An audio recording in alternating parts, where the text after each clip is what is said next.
everybody. I was asked to talk about stress and resilience. So I'm going to throw in a teaser, and I'm not going to answer it, and I hope that'll keep you awake for the next 15 minutes. Because obviously, like everyone else, I think that what I have to say is the most important part of the day. So listen. People have between 15 to 90,000 thoughts a day. Some people think more, some people think less, but every second, second and a half, we have a thought. Now, some of them we actually notice, and some of them we don't. You know, you want to scratch your head, you have to think. Okay, I want to scratch my head, then what do I have to do? I have to take my hand out, bring it up, and scratch my head. I had several thoughts there. But about 90% of our thoughts are recurrent, meaning we have the exact same thoughts that we had yesterday and last week, and 90% of them are negative self-talk. And you can note, I notice it best when I wash the dishes, and I've just told you my age because I wash the dishes. And when I'm washing the dishes, I've started noticing what I think about. And I'm telling you right now that a certain percentage of my life is what I call okay. A certain percentage of my life is what I call not okay. That means me and God have some type of a conversation, and I think I know better than him, obviously. But the percentages are not personified in the amount of thinking when I wash the dishes. When I wash the dishes, I'm much more likely to think about my mother-in-law and what she did, as opposed to my son and what he did. And he's still cute. He hasn't gotten to puberty yet. So my name is Dr. Amitay Ginat. I'm a psychiatrist. See, I got you listening. Now you have the first sentence. I'm a psychiatrist. I've been in the military for many, many years. I was discharged a year and a half ago. At my last service, I was head of the mental health department, and I was discharged as a colonel. So from that, you know I'm a woman. You know I have kids. You know I've been in the Army for the past 25 or 30 years. You know I'm a colonel in the IDF. Okay, so now we have some understanding about why I was here to talk about stress. Because I know it personally, professionally, and from all the scales. In the military, in Israel, I'm not sure most of you are Israelis, but for those of us who aren't, it's mandatory service. Meaning, in the Israeli service, we have people who are volunteers and mentally disabled. And we have people who are very, very high functioning in all different types of areas, both physically and technologically, and obviously. And we have a lot of stress. A lot of stress. But what is stress? Have we ever stopped to think about what is this word that we throw around all the time? I keep looking at the stopper because I can talk all day. Stress is pressure, outward pressure, which causes us to change in form. Think about it. It could be physical stress, it could be mental stress, it could be any type of stress. It could be stress on a chair. That's what stress is. And resilience is probably the ability to bounce back as quickly as possible and to have the change as effective as possible. Now let's think about what we just said. Stress is energy, and it's vectorless. It just has a size.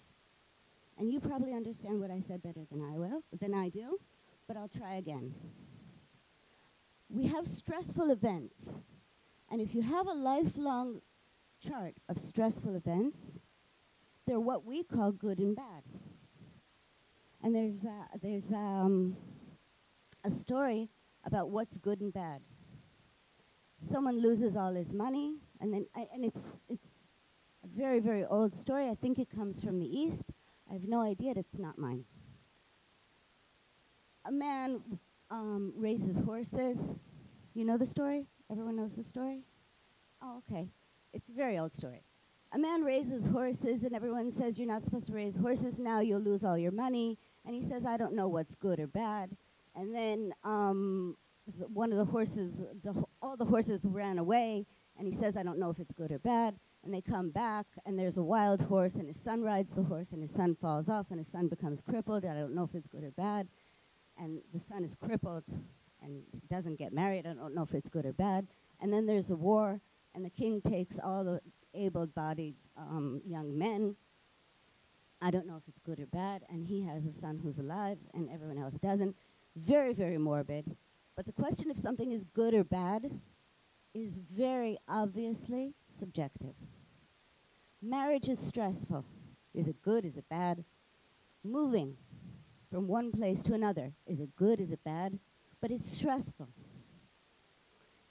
And the direction we take the stress into determines what it is, whether it's eustress or distress. Have you ever heard of the word eustress? Eustress is the equilibrium. Stress, like anything else in the natural world, works in a Gauss-like manner. If you have no stress, therefore you have no pressure, you don't move. You don't move. When you're absolutely satisfied and nothing's bothering you and everything's okay, you sort of just stay there. Okay?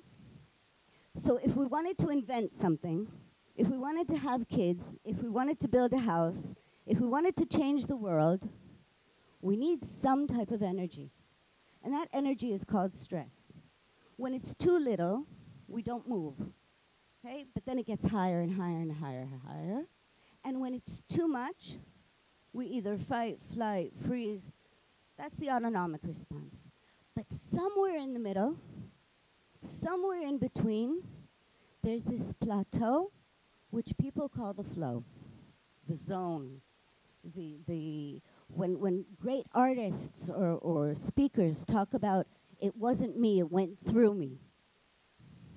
The zone is the exact amount of energy pushing us forward with the least amount of resistance at the right time in the right place, and it connects.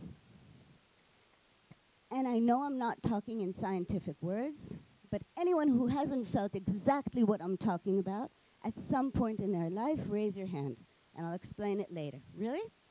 You've never felt it? When you were sitting down with your children. What happens in these times is time dissolves. You look at your watch and you said, wow, was that an hour? It went by like that. Wait, the words flew out of me so easily, I didn't plan them. I wasn't talking to my inner voice. They just came out. That's the flow. And you can hear it in Olympic players and basketball players and artists and writers. Everyone has it. And it doesn't have to be dramatic. It could be playing outside with your children, which is a wonderful place. But when we go over that and the stress is stronger, then there's a problem of mental breakdown. Because any breakdown, I'm looking at the stopper, because any breakdown is a difference between the stress which is put on the outside as opposed to the inner stress at the point of connection. If I want to break a pencil, that's what I have to do. Same thing with a person, and I'll explain. I never thought I'd be an Olympic athlete, so when someone says I don't run fast enough, it doesn't insult me.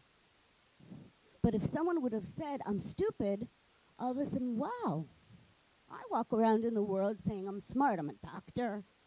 I mean, I was an officer. So how, I mean, and all of a sudden it's me and you know, I sort of get bristled. My sister, who's a genius, if someone told her she's stupid, she's so sure of herself, she wouldn't care. So the way we react to things are absolutely in our minds. Now, remember what I was talking about, the thoughts? So let's get back to numbers. Stress. In the United States, between 70 to 80% of the people scored themselves on 4 or 5 in a questionnaire about how much stress have you felt in the last week by the APA, the American Psychological Association. 1 out of 5.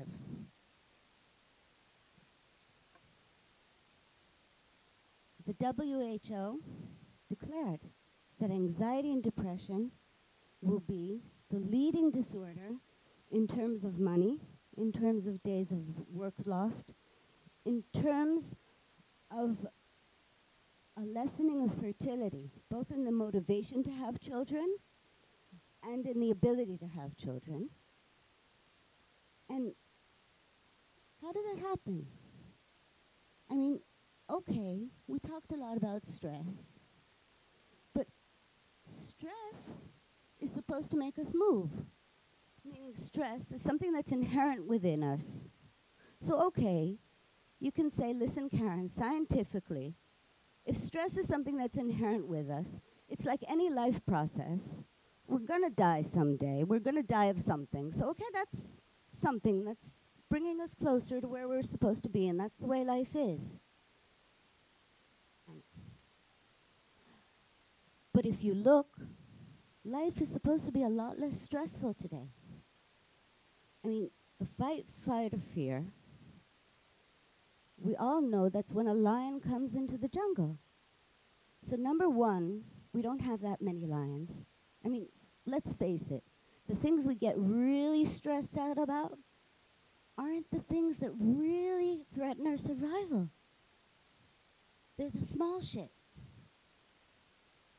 And second, if I am in a fight for my life today, as opposed to prehistorically, I need my prefrontal cortex. Now, you know what the fight, flight, or fright is, right? The autonomic system. You have the sympathetic flaring up, sort of quieting down the parasympathetic, and I'm ready to move. But that alarm system is supposed to be a question. It's supposed to say, listen, body, I haven't decided what that threat is yet, but I'm getting you ready. Just in case you decide we have to do something, I'm here. I'm the getaway car. But we've turned it into the whole driveway. We're stressed out while we wash with the dishes, which is what I was talking about before. And the change in perception between stress and eustress is what we need to do. And I was really excited, Miri, by the way you said we don't want you to be stressed out, and it's not a competition, and this is a wonderful place to be. But I think that in terms of resilience, if it's the difference between in and out, then probably strengthening our inner resilience and the perspective in which we look at things is more flexible and more effective in case you meet someone who isn't Miri. And I'll leave you with another story. And what I want you to think about from this story is what happens to you.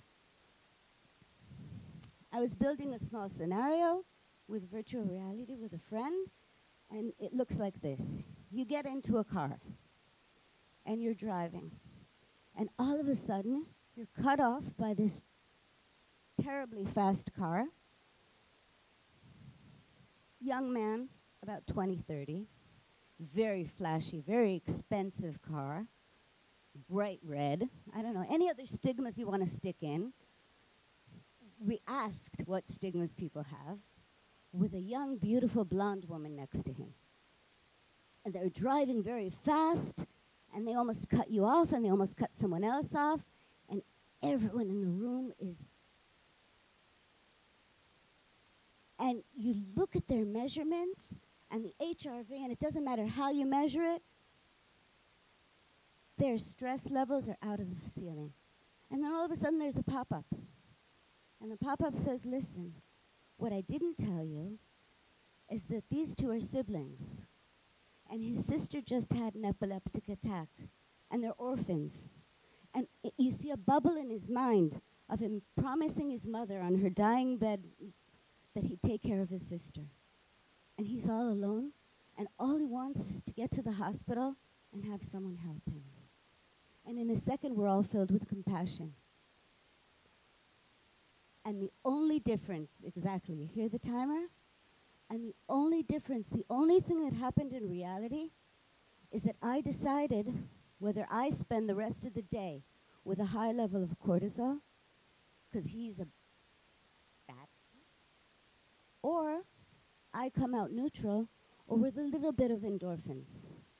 So the next time someone cuts you off, say something neutral, like I hope he doesn't kill himself or anyone else. I bless him to get home safely. I bless you to have a wonderful time here, and thank you very much.